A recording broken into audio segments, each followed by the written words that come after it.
സർവവും നഷ്ടമായ വയനാട് ചൂരൽമലയിലെ ജനങ്ങൾക്ക് ആരോഗ്യ കേന്ദ്രം നിർമ്മിക്കാൻ Chaliyam Imbichi Haji higher secondary school 50 ലക്ഷം രൂപ നൽകും. റിപ്പോർട്ടർ ടിവിയിലൂടെ സ്കൂളിലെ പൂർവ്വ വിദ്യാർത്ഥി സംഘടനാ പ്രസിഡന്റ് എ ബാബുവാണ് പദ്ധതി പ്രഖ്യാപിച്ചത്.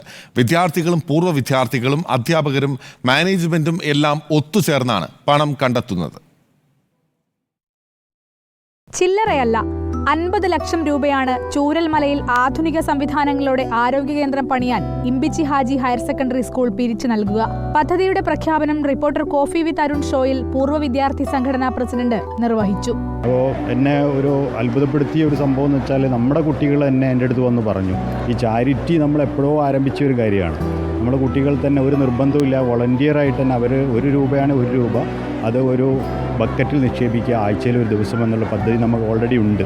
ഞങ്ങളെ സ്കൂൾ എല്ലാ വർഷവും നമ്മൾ ദുരന്താവസ്ഥ വരുമ്പം എല്ലാ വർഷവും 10-13 വീടുകൾ മുതൽ നമ്മൾ സഹായിക്കാറുണ്ട്.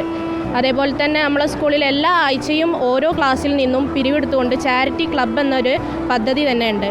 അതിലൂടെ നമ്മൾ ഇങ്ങനെയാണ് സഹായിക്കുന്നത്. മുൻപും സ്കൂളിന്റെ ആഭിമുഖ്യത്തിൽ നടത്തിയിട്ടുള്ള നിരവധിയായ ജീവകാരുണ്യ പ്രവർത്തനങ്ങളുടെ തുടർച്ചയാണ് ഇപ്പോഴത്തേതെന്ന് സ്കൂൾ അധികൃതർ പറയുന്നു. റിപ്പോർട്ടർ, കോഴിക്കോട്.